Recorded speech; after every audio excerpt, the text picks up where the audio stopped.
ಚಿತ್ರದುರ್ಗದ ಜಿಲ್ಲಾ ಕೃಷಿ ತರಬೇತಿ ಕೇಂದ್ರದಲ್ಲಿ ಆಯೋಜಿಸಲಾಗಿದ್ದ ಲಾಭದಾಯಕ ಸಮಗ್ರ ಕೃಷಿ ಪದ್ಧತಿ ಕುರಿತ 3 ದಿನಗಳ ತರಬೇತಿ ಕಾರ್ಯಾಗಾರಕ್ಕೆ ವಲಯ ಕೃಷಿ ಮತ್ತು ತೋಟಗಾರಿಕೆ ಸಂಶೋಧನಾ ಕೇಂದ್ರದ ಹಿರಿಯ ಕ್ಷೇತ್ರ ಸಹಾಯಕ ಡಾಕ್ಟರ್ ಜಿ ಹನುಮಂತನಾಯಕ್ ಚಾಲನೆ ನೀಡಿದರು. ಕಾರ್ಯಾಗಾರದಲ್ಲಿ ಹಲವು ರೈತರು ಭಾಗವಹಿಸಿ ಸಮಗ್ರ ಕೃಷಿ ವಿಧಾನದ ಬಗ್ಗೆ ಉಪಯುಕ್ತ ಮಾಹಿತಿಗಳನ್ನು ಪಡೆದುಕೊಂಡರು.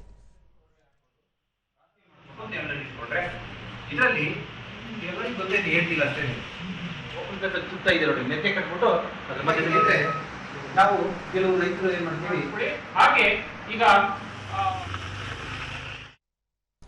ಬಳಿಕ ದೂರದರ್ಶನದೊಂದಿಗೆ ರೈತ ತಿಪ್ಪೇಸ್ವಾಮಿ ಸಮಗ್ರ ಕೃಷಿ ಪದ್ಧತಿಯ ಲಾಭಾಂಶಗಳ ಬಗ್ಗೆ ಕಾರ್ಯಾಗಾರದಿಂದ ಉಪಯುಕ್ತ ಮಾಹಿತಿ ಪಡೆದುಕೊಂಡಿರುವುದಾಗಿ ತಿಳಿಸಿದರು. ಈ ರೀತಿ ಎಲ್ಲ ಸಲಹೆಯನ್ನು ಕೊಟ್ಟರು, ಅದಕ್ಕೆ ನಮಗೆಲ್ಲ ಬಹಳ ಅನುಕೂಲ ಆಗಿದೆ. ಇದರಿಂದ ನಮಗೆ ತರಬೇತಿಯಿಂದ ಇನ್ನೂ ಹೆಚ್ಚಿನ ತರಬೇತಿಗಳನ್ನು ನೀಡಿ ರೈತರಿಗೆ ಅನುಕೂಲ ಆಗಲಿ ಅಂತ ಹೇಳಿ ಈ ಸಂದರ್ಭದಲ್ಲಿ ಹೇಳಿಕೆ. ಮತ್ತೋರ್ವ ರೈತ ಸ್ವಾಮಿ ಬಹುಬೆಳೆ ವಿಧಾನದ ಪ್ರಯೋಜನಗಳ ಬಗ್ಗೆ ಕಾರ್ಯಾಗಾರದಲ್ಲಿ ತಿಳಿಸಲಾಗಿದೆ. ಜೇನು ಕೃಷಿ ಸೇರಿದಂತೆ ಹಲವು ಜೀವನೋಪಾಯ ವಿಧಾನಗಳ ಬಗ್ಗೆ ಮಾಹಿತಿ ದೊರೆಯಿತು ಎಂದು ಹೇಳಿದರು. ಇದರಿಂದ ನಿಮ್ಗೆ ಏನೆಲ್ಲ ಲಾಭ, ನೀವೇನೆಲ್ಲ ಉಪಯೋಗ ಪಡ್ಕೋಬಹುದು ಅಂತ ನಮಗೆ ಸಮಗ್ರವಾಗಿ ತರಬೇತಿ ಕೊಟ್ಟಿದ್ದಾರೆ. ನಾವು ಇದನ್ನ ಸದುಪಯೋಗ ಮಾಡ್ಕೊಂಡಿದ್ದೀವಿ.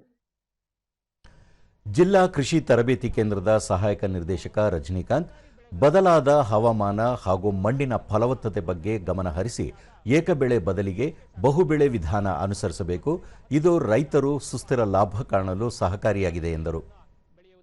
ಹಾಗೆ ವರ್ಷಕ್ಕೊಮ್ಮೆ ಆದಾಯ ಬರುವ ತೆಂಗು, ಅಡಿಕೆ, ಮಾವು ಮತ್ತು ಇತರೆ ಹಣ್ಣಿನ ಬೆಳೆಗಳನ್ನು ಬೆಳೆಯುವುದರಿಂದ ರೈತ ಬಾಂಧವರು ಒಂದು ದಿನದ ಆದಾಯದಿಂದ ನಿರಂತರವಾಗಿ ವಾರ್ಷಿಕವಾಗಿ ಆದಾಯ ತರುವ ಪದ್ಧತಿಯನ್ನ ಅಳವಡಿಸಿಕೊಂಡ್ರೆ ಒಂದು ಲಾಭದಾಯಕವಾಗಿ ಅವರು ಕೃಷಿಯನ್ನ ಮಾಡಬಹುದಾಗಿರುತ್ತೆ.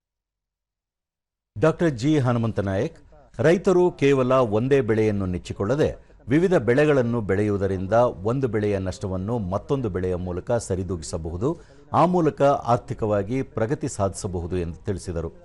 ಬೇಗ 3 ತಿಂಗಳಿಂದ 4 ತಿಂಗಳಲ್ಲಿ ಒಂದು ಎರೆಹುಳು ಗೊಬ್ಬರನ ಉತ್ಪಾದನೆ ಮಾಡ್ಕೋಬಹುದು. ಅದನ್ನು ಹೇಗೆ ನಾವು ಬೇರ್ಪಡಿಸ್ಕೋಬೇಕಾಗತ್ತೆ, ಯಾವ ವಿಧಾನದಲ್ಲಿ ಬೇರ್ಪಡಿಸ್ಕೋಬೇಕು, ನಂತರ ನಾವು ಅಲ್ಲಿ ಬರ್ತಕ್ಕಂಥ ಹುಳನ ನಾವು ಹೇಗೆ ಅದನ್ನ ಕಾಂಪೋಸ್ಟ್ ಎರೆಹುಳು ತಯಾರಿಕೆ ಘಟಕಕ್ಕೆ ಹೇಗೆ ಅದನ್ನ ವಿತರಣೆ ಮಾಡಬೇಕು ಅನ್ನೋದ್ರ ಬಗ್ಗೆ ನಾವು ಅವರಿಗೆ ಸಾಕಷ್ಟು ಮಾಹಿತಿನ ಕೊಟ್ಟಿದ್ದೀವಿ.